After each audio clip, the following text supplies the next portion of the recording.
enemies to worry about. Now is a time of peace for the Abbey of Proliferation and for Scorchfountain. Praise Acker, for he has truly graced us with his mighty flail. Enjoy this time, dwarves, because it's not going to last.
Well, hello you bearded bastards, and welcome back once again to Orid Ashi, where you can see our small party is all assembled and ready to head out.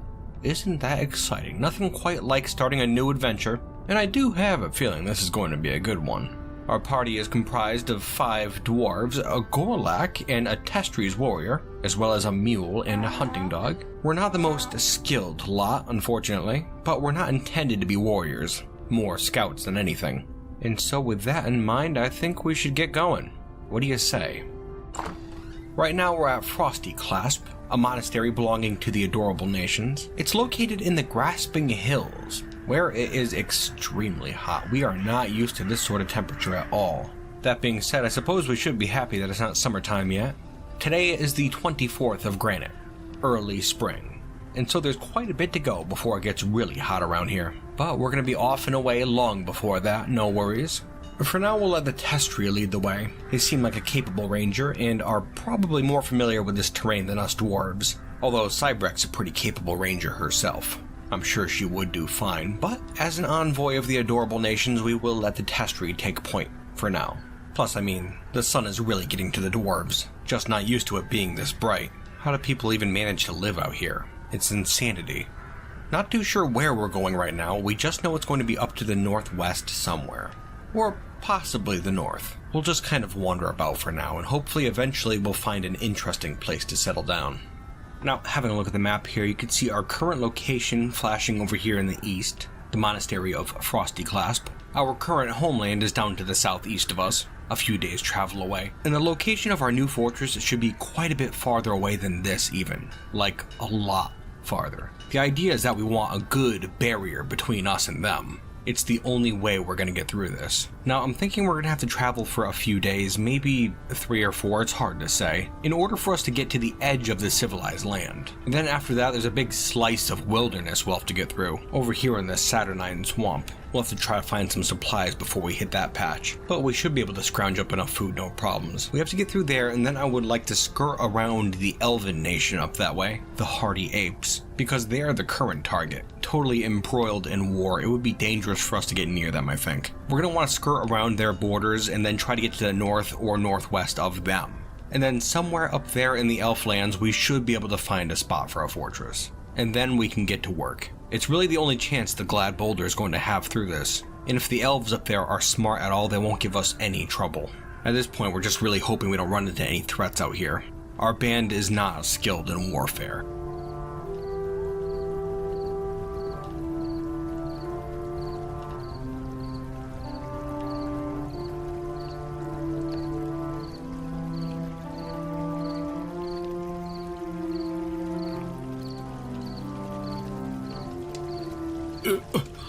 I was nauseated by the sun. How disgusting. I too was nauseated by the sun. How disgusting. It's good to keep pushing forward, but sometimes you just have to know when it's time to stop. So true. So true. Oh, calm yourselves down, you bunch of babies. I assure you, I'm already calm. Look to yourself, Gorlak. Well, it looks like the party has decided to settle down by this brook for the night. The sun has sunk below the horizon, but it seems the dwarves are still having some trouble. This here is the first night that the entire party has been assembled together. They only just met up with the Testri's warrior at that monastery. As I said, the Testri was an envoy from the Adorable Nations, the nearby human civilization. But the rest are all from the Glad Boulder. Judging by the amount of time it took to get to this place here, I'd say there's probably a solid 2 to 3 days before we get to the uncivilized lands. Quite a trek, not bad though. The party's in high spirits and we have plenty of food. And there are quite a few brooks and streams along the way too, so water shouldn't be a problem. They're still all flowing freely. That'll change when summer begins, but once again, that shouldn't be a problem. We'll be up north by then, for sure. There's been no firm set leader of the party at this point, but the position has been taken by Thob, the miner. He's a commanding presence to be sure, dour as a rule, no time for any nonsense whatsoever. Seems to have a good head on his shoulders too. I think he'll make a fine leader. As for the others, we have Dodak the jeweler, Mathal the doctor, Rimtar the smith, Cybrek the ranger, Kogan the Gorlak, he's our cook, and the Testri, also a ranger named Ted. Certainly a motley assembly, but I think they are up to this task. That task being to find a spot for a new fortress, as I'm sure you've already gathered. Looks like Kogan is cooking up some dinner for the troop. Tonight we have some prepared common snapping turtle spleen. Good eating. And regrettably, from the dwarven perspective, it doesn't look like there's a drop of alcohol amongst anyone. I'm sure the dwarves drank it on their way here. So for now we'll be drinking from the brook. Gotta make it do, I suppose. I'm sure we could find some on the way though. At a nearby village perhaps. It would go a long way to maintaining our high spirits. That will be important. We have a heavy burden to bear.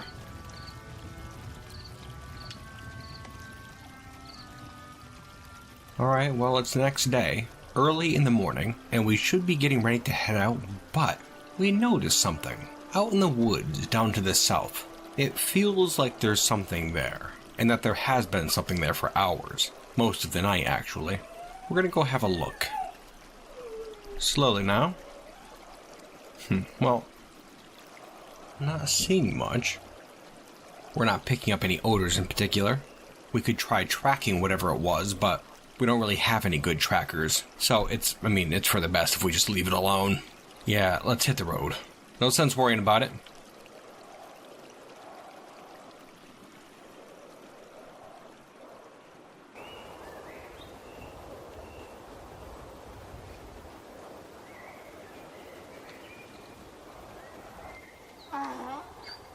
Approaching our second night, and we spotted something up ahead. A good place to camp, perhaps. Hoping so. Looks to be a small cave we could tuck ourselves into. Not quite a dwarven fortress, but it'll do. Slowly now. Looks like we have some things on the ground here. A rope and some coins. And a dwarf. A strange, nude dwarf. Holding a mug. Interesting. I just don't know. Might as well address them. Greetings. My name is Thob Trade Dance. The servant of fame greets you. Ah, hello. I'm Orid Ashi Floor the Squeezing. Praise order. What can you tell me about this area? Geared about it is in the diminished forest. There is a temple of the denomination of Pokers there named the Thrifty Chapel. This does not help us at all. Well, they seem peaceful enough. Might as well take a look around this cave. And I suppose we could stay here for the night. We have some old skeletons on the floor back here. To be expected from a necromancer cave, I suppose. It looks like we also have some decent gear scattered about the area, including a backpack, a steel cap, and an iron helm. Yeah, we're gonna have to take these. It's for the good of Orid Ashi. The helm for Thob, and the Testri picked up the steel cap, but it's too small for him. And so Cybrek, our ranger, has snagged it. And the coins for that matter. I've noticed she has quite the greedy streak. And you know, even for a necromancer's lair, I'd say this is a pretty good place to hang our hats for the night. I mean, the necromancer's a bit creepy, but she seems decent enough naked, but not totally insane. Couldn't ask for more, really.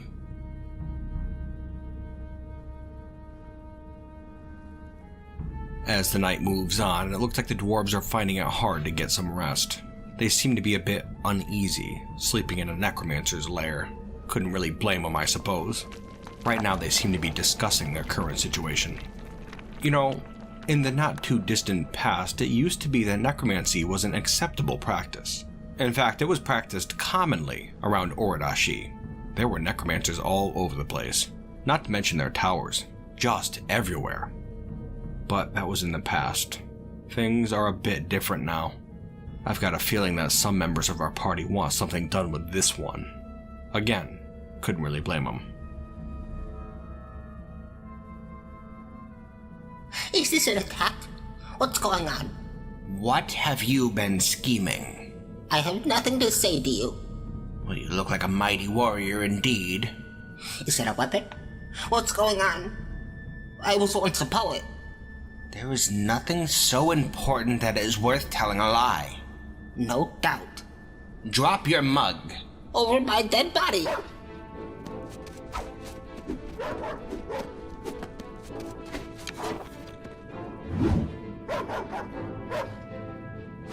Has the tide turned? I am not scared.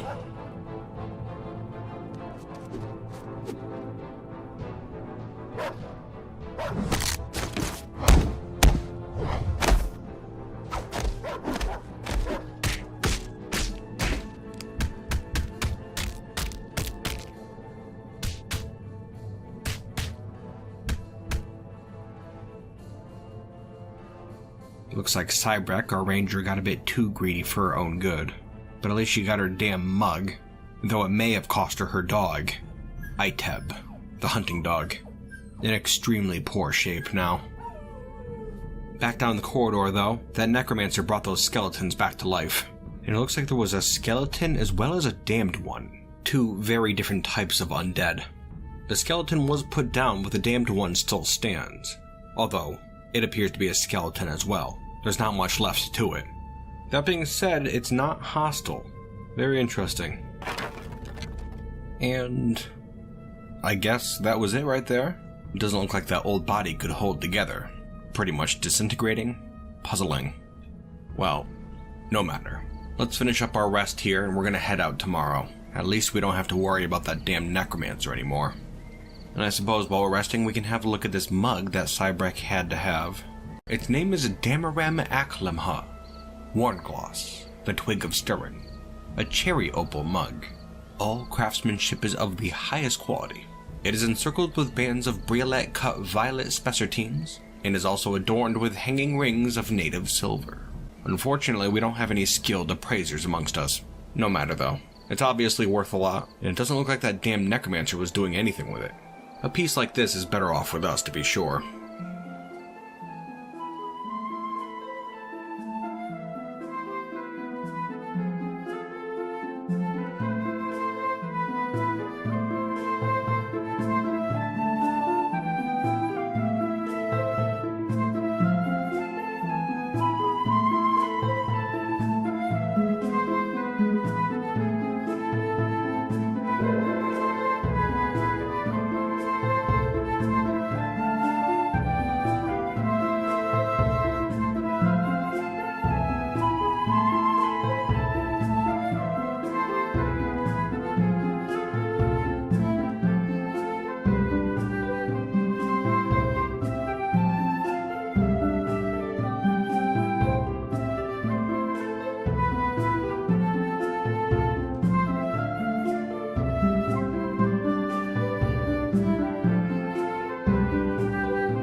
great to have a friend like you.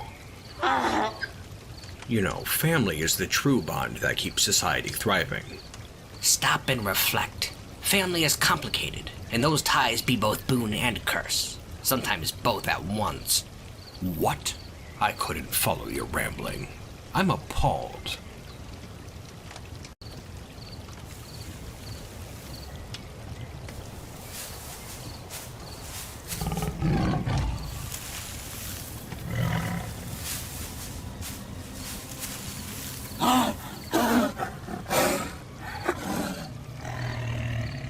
A tiger has just emerged from the bushes, ambushing the party as they rested. This is a serious threat right here. Once again, I will mention that nobody in the party is very skilled with weapons at all. We do have some weapons and a few scant pieces of armor, but nothing significant. Some serious bad news here. Well, let's do what we can, dwarves.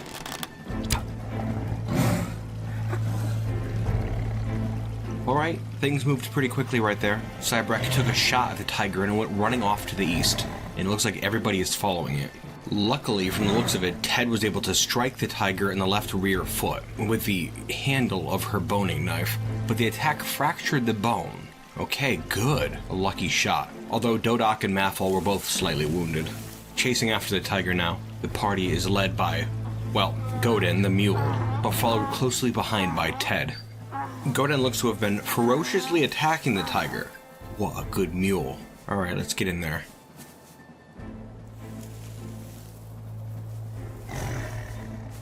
Alright, the tiger has been toppled down into this water here. Should make things a bit easier. Yeah, Ted just scored a devastating hit against it.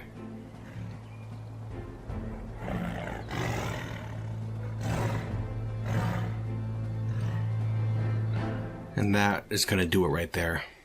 The tiger was put down. But unfortunately, the party received its fair share of damage as well. Taking stock of things, Rimtar's a little bruised, though Mathol's been pretty badly wounded. She has some pretty major cuts all over her body. Ted too, as well as Dodak the jeweler. Although it looks like Godin got the worst of it. One of his legs is cut open and his nose was bitten away. A brutal injury. Well, I suppose we should continue resting. Not quite morning yet. And we'll need the rest if we're going to make much progress tomorrow. Although it would be an awful shame to leave this tiger here.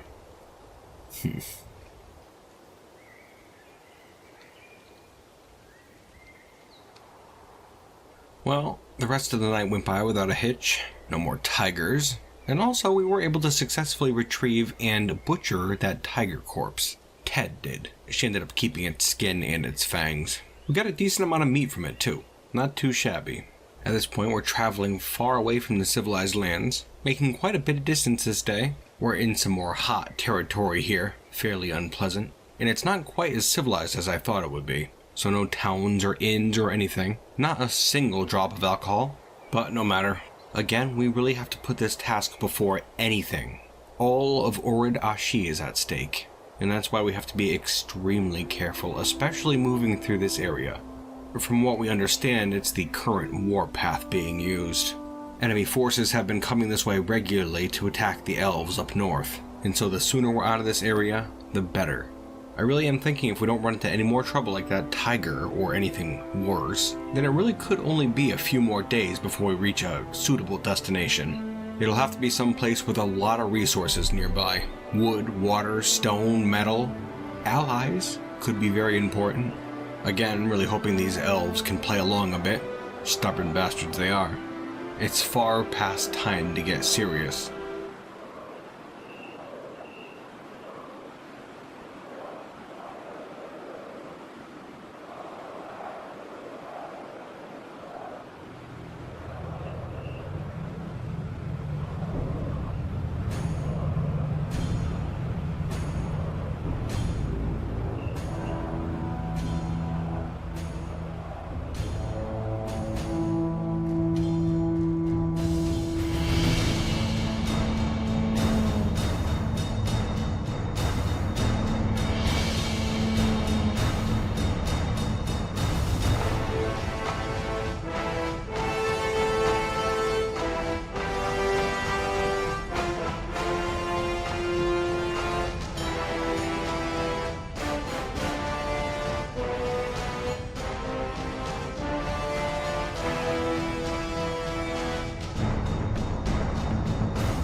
Well, hello you bearded bastards, and welcome back once again to Dwarf Fortress.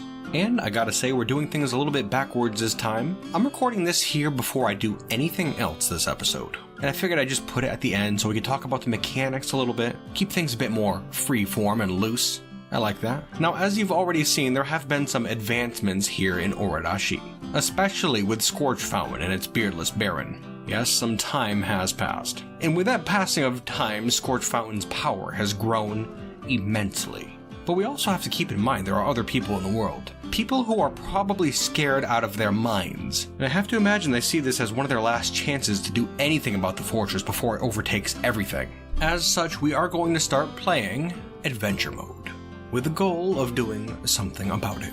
Now then, we're going to be playing as people from a dwarven nation. The Glad Boulder, to be exact, the smallest of the dwarven nations, and we're looking to assemble a party of adventurers to go out and find a place to build a new dwarven fortress. And I think we're going to need a good mix of people in this party. Just make sure it's nice and well-rounded. And you know what, seeing as how the Glad Boulder is the smallest and therefore weakest of the civilizations, I think that the members of this party should reflect that by being peasants. Keep things nice and challenging. As for the actual members, I suppose there should be a few dwarves. Only makes sense. And yeah, a few dwarves. Remember, we do have extra party options that we have not had yet before in Adventure Mode. I'd like to play with those a little bit. So yes, a dwarf peasant from the Glad Boulder, hailing from, well, it has to be whip-kindled, I suppose. The only dwarven mountain halls belonging to the Glad Boulder. Occupations will be random, same with their beliefs, appearance, names, all that stuff. I don't really care that much at this point. Let's just see what we get. First up is a dwarf diagnoser, with some abilities that reflect that. Nothing too stellar. Gonna start him off with some plant cloth, for use as bandages, of course. A diagnoser with some medical skills and some cloth for bandages. Welcome to the team, Mafal. Another dwarf. A metalsmith. Not sure how useful that will be, but whatever. Mafal the smith with your armor and cheese. Welcome. Next up we have Dodak the jeweler, outfitted with some extra food and a handful of sunstones. Next up looks like we have a ranger with some leather armor and a pet hunting dog. This is Cybrek. Welcome. And to finish it off for the dwarves, we have a miner. A miner armed with a copper pick. Fob. Welcome, welcome. Okay, that'll do it. 5 dwarves. But now we should pick some other interesting things too. Some specialists, if you will. Well, like how about a Gorlak? That could be helpful. Their wisdom is widely known throughout the world. And it looks like they'll be a cook. Excellent. And I'll start out with some miscellaneous cooking items as well as a mule to help carry stuff. This is Kogan, the Gorlak. And for the last one, how about we get a bit weird and go with the Testrys warrior? Remember those things? We'll choose it, but we can't choose the Glad Boulder. And so we'll go with Ememon, the Adorable Nations. I think that's a human civilization. A small one from the looks of it. It looks like they'll be a ranger too, even though we already have one. That's fine though. And we're gonna get them equipped with some crutches, because we might need them at some point. Seems weird, but whatever. And we'll get her some copper boning knives as well. Our Testrys warrior's name is Ted. And yeah, I suppose that'll about do it. 7 members. 5 dwarves, a Gorlak, and a Testrys warrior. Well, 9 members actually, if you're including the dog and the mule. Yes, it's quite a motley crew. I wonder what trouble they'll get themselves into.